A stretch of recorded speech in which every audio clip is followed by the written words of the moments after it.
it going to take for you all to get your head up out of the sand? Chicago, we are bankrupt. I don't know if you all heard it, but CPS is bankrupt. We're facing a $734 million deficit after the Brandon administration spent over 600 million giving illegal aliens free everything. Hmm. Now, because they prioritize illegal aliens. And just real quick though, I never, I can never understand from black people in Chicago, or black liberals, white liberals, and then Latino liberals, this the whole group of people, and I separate them because they all should feel some type of way, like not just like as individuals or just as like just being Chicago residents, but this is just a terrible look on how it appears to, like, you gave all this money to illegal immigrants. You would never do that for the black people in that community, or for white liberals. You wasted all this money on people that again, they're illegal, but that money could have went to, like, in saving or not saving, but enhancing the communities or community schools at that matter of fact. And then Latinos, like, you gave all this money to illegals. Like, that's why I don't understand why a lot of these, why they never say anything about this. That is taxpayer money that they gave to a bunch of illegals, and they moved Chicago kids out of certain school areas too. So the school got shut down. They would move the illegals into that school. That's why I don't understand why they're not really upset about this. And Danielle, she's been telling them for months. They don't listen to her, and she's black. If you have a problem with listening to white liberals, fine, but you're not gonna listen to her. One thing about us though, TR, we tend to be a reactionary group of people. We wait until it hits the fan to start getting outraged and taking action. And honestly, I think she was being generous with the budget deficit that Chicago has, because I started researching this when I knew we were going to talk about it. Yeah, Chicago's budget deficit is expected to be 982 million for the financial year of 2025. And then in 2026, it's expected to exceed $1 billion, which probably explains why Brandon Johnson tried to raise taxes, I think 2 or 3 different times, and Flip Chicago Red played a major yeah, part in shutting that down. Unfortunately, though, we're talking about education, and we know that there's lots of cuts being made to everything, right? hmm, Not just education. We're talking. You guys watch the news. We know SNAP. There's going to be cuts in SNAP. There's going to be all other kinds of cuts coming down, Medicaid, but education is the toughest one because the United States, at least in terms of GDP, outspends every other country on cost per student. I think the average, if you took every education district in the country, I read this morning, was pretty close. I think it just surpassed 20,000 per student per year, but yet it's not reflective in our STEM related studies like math, the math sciences. We're actually getting dumber as a country. I talked about this before too. yeah, Our reading comprehension is getting worse too, and now you're adding stuff like AI, which is doing your work for you. We actually just passed the law here in AZ that teachers can't use AI to grade papers anymore. They told students they can't use it to write, but now teachers can't use it to grade. So you have tools that are thinking for you that take it away from your critical thinking and research skills. And now you're starting to see that there are countries spending less than us on education and getting better results.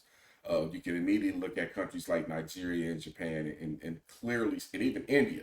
They spend way less than we do, and they're cranking out more doctors, more engineers, etc.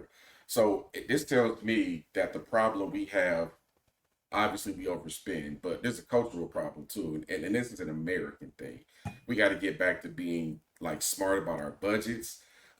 At the basic root of it, TR, if you're spending more than you're making, something has to get cut, yeah. and that's offensive to a lot of people for some reason. I don't know why, but yeah, this is it right here. And what these cuts in education are going to do is it's going to force parents to better parent their children. If you No, see that hell you're no. it will Nope. force it will force them because they're going to be losing resources. You have no choice. Either you're going to sink or you're going to swim. You have no choice. They're sinking. A lot of them are sinking, and it's unfortunate because if they can't even do it now, I mean, on one hand, parents are definitely at fault, but also they elected another communist mayor. Like I thought Lori Lightfoot was a bad mayor. They went another level with Brandon Johnson, and Brandon Johnson, he made all these campaign promises, didn't deliver on any of those, and now the kids and the parents are gonna have to pay the price for it though. And if they had the what they had currently for resources, because they're about to lose some teachers. So if they currently had the teachers, if they have the resources now and they're about to have less, they're not going to change. That it's going to be worse, and it's unfortunate that those kids have to pay the price for it though. This is why school choice is important.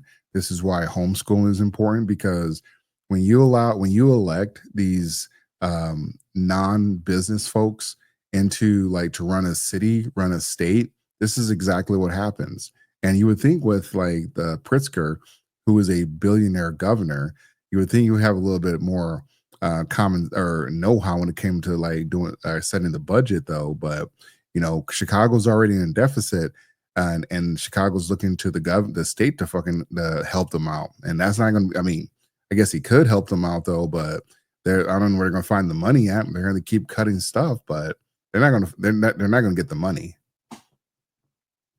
They're laying off 1,400 people in Chicago public schools. As of Yeah, that, this article was published on July yeah. 11th. I think I But said check this out. I 14 just did days. So another. 15. Here's another problem. The average students per class in Chicago right now, kindergarten, 28 students. 4 through 8, 31 students. That's a lot of students matched up with teachers, TR. Yeah, There's going to be less specialized help. There's going to be less resources. This is going, the kids are the ones that are going to pay for this, but you constantly honestly, mismanage your budget year after year after year. And they're not disclosing what their largest budget items are, but I think most of us know it's yeah. immigration right now. So Honestly though, it's this is the kids are gonna have to pay for the sins of the parents.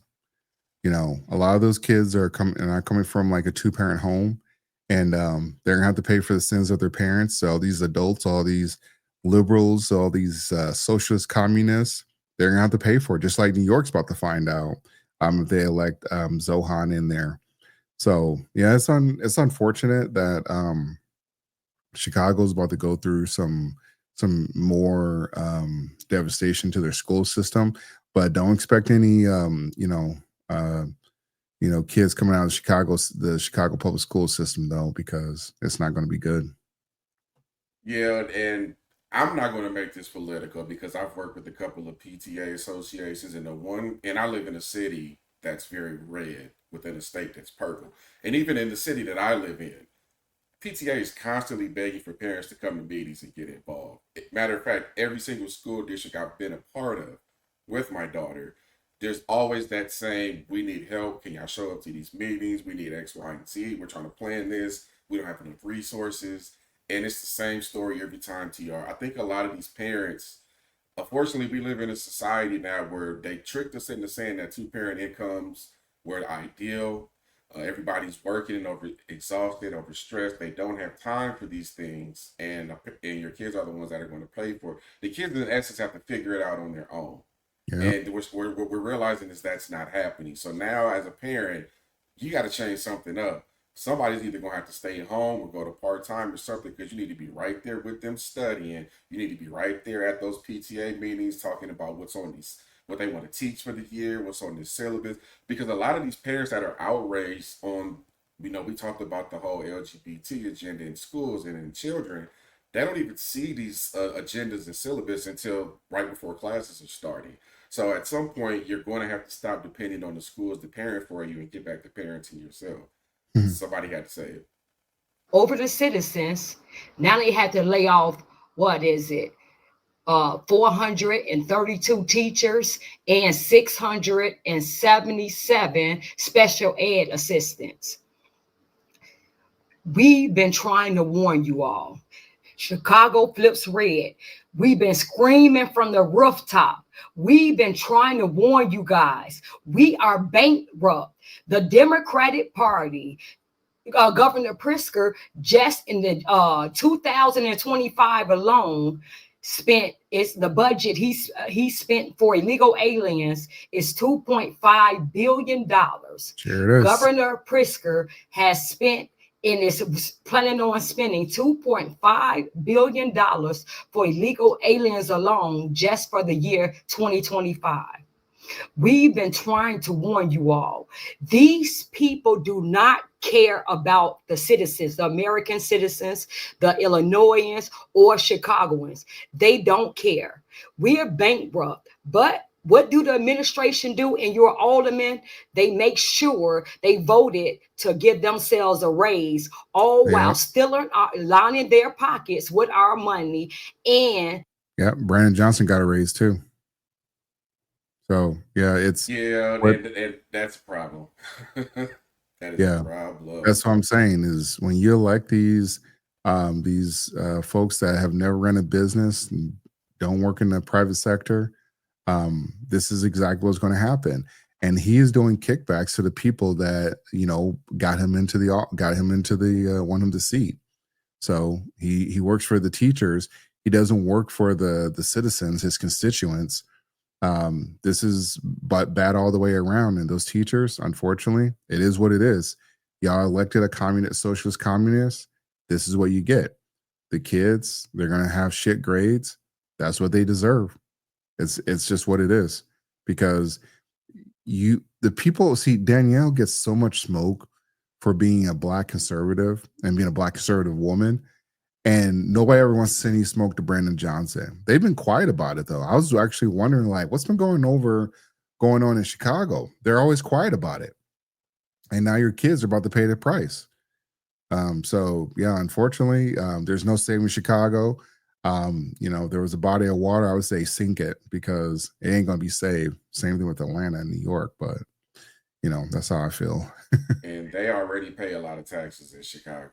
I go there at least 3 or 4 times a year, and that's one of the Yep. first things I notice when I'm paying for gas or I'm getting food or trying to go to a game or something. They get taxed heavily, and their solution to everything seems to be raise taxes. Yep. That's going to piss the right people off at some point, and it's going to end your job. Yeah. spending it on our replacement, which is illegal aliens. I don't know what is it going to take for you all to open your eyes and see what's going on. The Democratic Party has abandoned every American citizen. They no longer, and I don't believe they ever have, represent you Americans.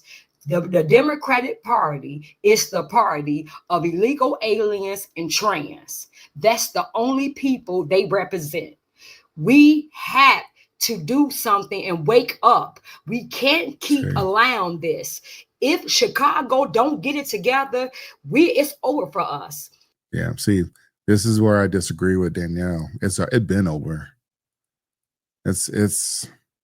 She's still operating on trying to save Chicago, and maybe we'll see what the midterms look like. But these people are so TDS. I mean, I go back to New York. They have TDS so bad that they don't want to elect Mayor Adams, which people forget Mayor Adams is still in the race. But because he cooperated with Trump, they want to get him up out of the office, get him up out the paint. And there's a Republican who could potentially win that race because they're going to be splitting the vote because Cuomo, he's not stepping out. So if Cuomo's in there, Adams in there, and that Zohan is in there, they could split the votes where a Republican could win and hopefully return New York to what it used to be. But unfortunately, Danielle, it's a wrap. It's a rap ski. Like I like her as a content creator, and she's trying to keep that message alive. But she said whatever it's going to take. They had Lori Lightfoot for 2 years. And now they got Brandon Johnson. They have no smoke for Brandon Johnson. Brandon Johnson used to be leading up to the election. I mean, he was getting cussed out his first year. I don't be seeing a lot of those conversations anymore. And the aldermen, just like Danielle said, they gave himself a nice little raise, and Brandon Johnson got a nice raise. I think he negotiated, or he's trying to negotiate a pay package for the teachers as well to get a nice pay package for this the teachers union as well too. So it's all corrupt, man. So I'm starting to get used to this AI because it pulls articles faster than I can. So I did a quick search. Tell me if you think all of these cities that I'm about to name are red or blue, TR. These are the cities with the largest budget deficits. And I pulled this from Governing Magazine and CNBC. New York City, Chicago, Portland, Honolulu, Philadelphia, Los Angeles, San Francisco, Seattle. Jeez, all socialists and all blue. These are all cities with massive budget deficits. So at some point, I think as a people, when do you say what we've been doing isn't working? Let's go back and fix this. Now, here's what I'll add a little bit more. I do believe that funds that were quote unquote allocated for illegal immigrants is a big part of this. But I know another thing that's crippling a lot of these cities, they're underfunded pensions for like police and fire and etc. They're to a point now where they can't afford to pay some of these. So they're taking that money from somewhere else to meet their pension obligations. All while having shortages in police officers and teachers. And they're getting pressure from all the same unions associated with both too. So you got quite the problem here, all of these cities. So hopefully, I don't know if it's necessarily over TR because Chicago, we're talking about Chicago right now. Chicago is too big to fail. At some point, either the state is going to have to step in, there's got to be some emergency funds somewhere. Now, if they do happen to get somebody elected that's red, they might get some federal support. But I know one Oh, they thing ain't that no Trump, federal support. if they get somebody that's red in there, I wouldn't rule it out. But Oh yeah, you're right. If somebody, yeah, I if can, you get somebody with a whole different mindset that comes in with a whole different mentality for a budget and has a plan, mm-hmm. it's feasible. Bailouts happen all the time, and Chicago is a very important city to the United States. So, it does. California as a whole has a budget problem, but what people don't realize is California is too big to fail. I think we get one third of our produce in the United States comes from California. So some of these entities are literally too big to fail. So it'll be interesting to see how this is rectified going forward because California is never going to elect a red governor. I mean, Arnold Schwarzenegger got in there, but I don't see that happening again. But at some point, you need a fiscal conservative that's going to help you balance the budget, like a true fiscal conservative, not one who says they are. Mm-hmm. Yeah. Well, honestly, anybody would be better than some of these Democrats running these cities. We didn't get a chance to talk about this or get put on the docket. But do you remember Tiffany Henyard out of Dalton, Illinois? Yeah, I remember Tiffany here. So I mean, she's been ousted, but the new guy, the Jason House, who's the new mayor of Dalton in Illinois, he just gave himself a nice little pay bump that he lobbied for prior to getting into the mayoral seat. So it's it's just scum. Just if you want to start stealing money, get into politics apparently. So You know what's crazy, TR? We both do corporate work, and our raise and bonuses are affected by company performance or yeah. and personal performance. But somehow these people, despite having terrible, terrible budgets and problem after problem after problem, just keep rewarding themselves with raises. It just drives Yep. me crazy. Drives Yeah. me nuts. Politics for real. All right, All right. Trace. We are gonna jump to a